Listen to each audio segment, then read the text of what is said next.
Bonjour. J'ai décidé récemment de lire le dernier livre de Joël Dicker, vous savez, celui qui sort très bientôt, aujourd'hui en fait quand la vidéo sort, L'énigme de la chambre 622. Ce livre, il est quand même assez attendu, et en plus la sortie a été repoussée à cause du confinement. Eh bien, vu que grâce à la librairie où je travaille, je l'avais déjà en main, il était beau, il était dédicacé. Absolument pas pour moi, puisqu'il était dédicacé pour mon patron, puisque moi en fait, Joël Dicker ignore mon existence. C'est dur. Je vais prendre un petit moment pour m'en remettre. D'ailleurs, si vous voyez cet œil pleurer, ce n'est pas des larmes, c'est du pus qui sort, puisque j'ai une petite infection à l'œil. Oui, je sais, vous êtes ravis d'avoir cette information. Commençons par le commencement et le lien que j'ai avec Joël Dicker. Non pas le lien physique, puisque vous savez maintenant qu'il n'y en a pas. Non, le lien en tant que lectrice. Et jusqu'à présent, je n'ai lu qu'un seul livre de Joël Dicker. C'est bien évidemment La vérité sur l'affaire Harry Kéber, livre que j'avais adoré. Et c'est le seul livre que j'avais lu de lui, parce que j'avais pas forcément été tentée par un autre livre. Et en plus, il y avait quand même des critiques peut-être un peu plus négatives sur la disparition de Stephanie Meller, qui est donc le dernier en date. Puisqu'à l'heure où je vous tourne cette vidéo, le dernier livre de Joël Dicker n'est pas encore sorti. Il sort aujourd'hui, le jour de la publication de cette vidéo. C'est pas un bon timing, ça ? Pour la petite histoire, il y a un meurtre qui s'est passé dans un palace de Verbier, dans la chambre, bien évidemment, 622.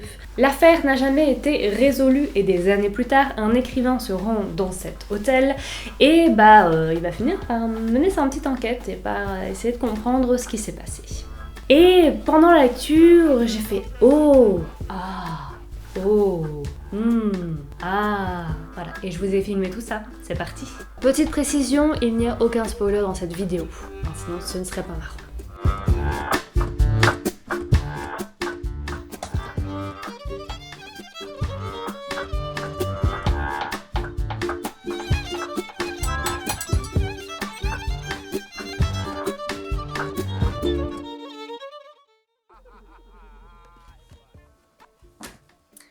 Alors pour l'instant, l'histoire commence bien, elle donne vraiment envie de continuer, on est vraiment dedans directement, donc c'est assez chouette. Mais j'ai un petit problème, c'est que je ne comprends pas la psychologie du personnage principal, puisqu'en fait, moi, depuis le début, j'ai quand même l'impression que ce personnage est assez intelligent. Sauf qu'en fait, dans les actions qu'il est en train de faire là maintenant, il ne fait pas preuve de beaucoup d'intelligence. Et donc ça me perturbe pas mal, je dois vous avouer. Et il y a peut-être un ou deux dialogues aussi où j'étais assez perplexe sur la façon dont se déroulaient les dialogues. Mais sinon après la lecture est super fluide et on est vraiment dedans directement et clairement j'ai envie de connaître la suite de l'histoire, il n'y a pas de souci. On est le lendemain, il est très exactement 18h46 et comme vous pouvez le voir, je suis à peu près à la moitié. Je suis un peu embêtée parce qu'en général quand je fais une vidéo, je lis devant vous. C'est un livre pour lequel j'avais une appréhension. Pour le Joël Dicker, c'était pas du tout le cas. J'avais plutôt hâte de lire en me disant que ça allait me plaire. Sauf que je me rends compte, en continuant ma lecture, qu'il y a quelques petites choses qui me dérangent. Notamment des actions que certains personnages font qui ne collent pas forcément avec leur psychologie et je trouve ça un peu perturbant. Et évidemment aussi quelques petits faits qui ne sont pas forcément très réalistes. Après ça c'est parce que personnellement je suis très attachée à ça et je regarde beaucoup dans les détails, disons-le. Après très clairement je critique mais je suis incapable d'écrire un livre tel que celui-là. Mais d'un autre côté, clairement au niveau de l'installation du suspense, ça fonctionne extrêmement bien puisque même s'il y a ces petites choses, j'ai quand même envie de continuer ce livre et surtout le finir pour avoir la fin et pour comprendre ce qui s'est vraiment passé, même si parfois avec certains personnages j'ai envie de les frapper. Ça arrive parfois. Je continue donc le livre. C'est parti.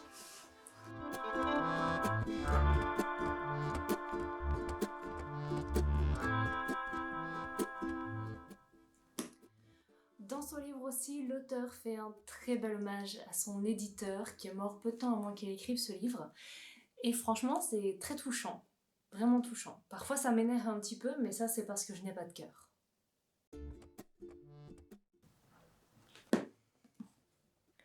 Comme vous avez pu le voir, j'ai bien avancé dans ma lecture. Et Oui, je suis toujours un petit peu perplexe, hein, parce que clairement, j'ai envie de connaître à la fin l'histoire et je suis à fond dedans. Ça, on va pas se mentir, c'est le cas. Par contre, je suis toujours un peu perturbée par les réactions de certains personnages qui pour moi ne collent pas forcément avec leur psychologie. C'est bizarre, c'est très bizarre.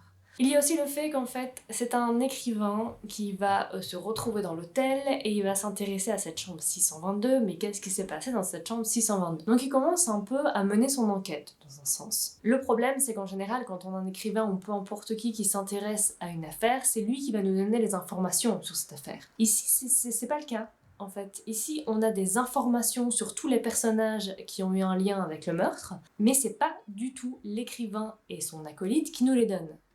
Non, en fait, nous, on est plus là en train d'avoir toutes les informations et puis on voit un peu ce qu'ils sont en train de faire, hein, donc l'écrivain et son acolyte, et on est en train de se dire mais vous vous gourrez les gars, vous n'avez pas du tout les bonnes informations, ça ne va pas. En même temps, c'est pas déplaisant de se dire et là franchement vous êtes complètement à côté de la plaque, hein, parce que moi j'ai toutes les informations, c'est pas du tout ça. Hein, je tiens à le dire, vous êtes gourrés. Tout à fait. Tout à fait.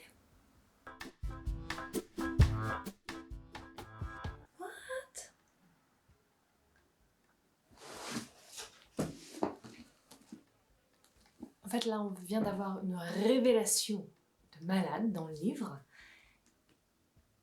Mais en fait, je sais pas, j'y crois pas. J'ai l'impression que tous les faits ne concordent pas avec ça. Faut que j'y réfléchisse encore. Un petit peu. Ça me paraît bizarre quand même. Ça...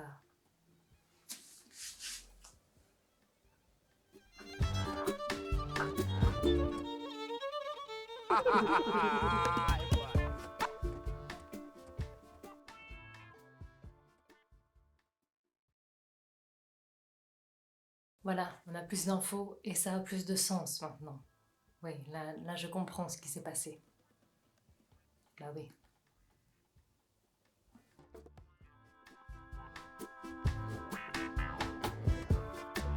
Oui, c'est tout à fait une position que j'adopte régulièrement pour lire. Donc, j'ai un peu de tachycardie. Je pense.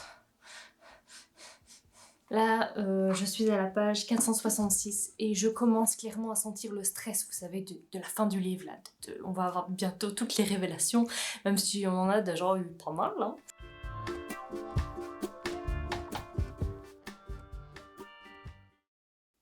Oups, ça filme là?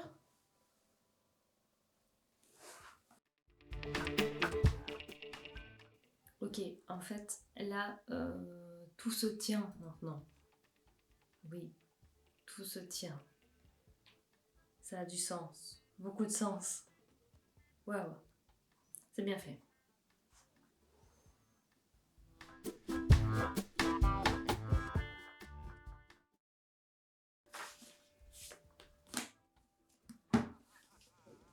Fini. Bon. Oui, clairement, dans les dernières pages, tout prend sens, beaucoup de choses. Je vais pas vous en dire plus, hein, pour pas vous spoiler. Par contre, vraiment, à la toute fin, il y a une révélation à la toute fin qui me perturbe un petit peu. Donc si vous qui me regardez avez lu le livre, j'aimerais beaucoup parler de cette toute fin avec vous. Vraiment. Et je pense qu'avant de vous faire un topo, un vrai topo, je vais réfléchir un peu à tout ça. Parce que là, à chaud, il y a encore trop de choses qui se bousculent dans ma tête. Là, on est quelques jours après la fin de ma lecture. J'ai eu le temps de le digérer. J'ai eu le temps d'y repenser. Et... petit entracte pour faire durer un peu le suspense. Comme vous pouvez le voir, j'ai donc filmé l'introduction et la conclusion le même jour. Parce que c'était quand même beaucoup plus facile niveau technique, disons-le. Alors quand même, rendons à César ce qui appartient à César. Je suis pas sûre d'utiliser la bonne expression encore une fois. C'est un livre qu'on n'a pas du tout envie de lâcher, puisqu'on a vraiment envie de connaître la fin. Et il y a aussi le fait qu'à la fin, dans le livre, on a un peu toutes les réponses aux petites questions qu'on se posait dans le livre. Alors c'est très bateau, dit comme ça, parce que bien évidemment, hein, c'est un peu le but du livre, à la fin on a toutes les réponses à nos questions. Mais en fait j'essaie de vous expliquer quelque chose, mais sans trop vous en dire, parce que j'ai pas envie de trop en dire. Donc je vais rester sur cette phrase complètement bateau, mais quand vous aurez lu le livre, vous comprendrez ce que je veux dire. comparé à ce que j'ai dit dans la vidéo. Ça devient un peu compliqué cette affaire. Donc, si on résume, j'ai apprécié ce livre. Ok, c'est pas forcément mon genre de prédilection. C'est pas forcément le livre vers lequel je me dirigerais de prime abord s'il n'était pas connu. Mais ça fonctionne. Et donc, je trouve que c'est un super bon livre à mettre dans votre valise si vous partez en vacances, si on peut partir en vacances, si vous avez la foi de partir en vacances malgré tout ce qui se passe. Je vais arrêter, ça va devenir déprimant. Cette vidéo est maintenant terminée, j'espère qu'elle vous aura plu. Si c'est le cas, n'hésitez pas à la liker. N'hésitez pas aussi à me dire en commentaire si vous aimez Joël Dicker. Je vous laisse ici, je vous souhaite une excellente journée, une excellente semaine, et puis salut.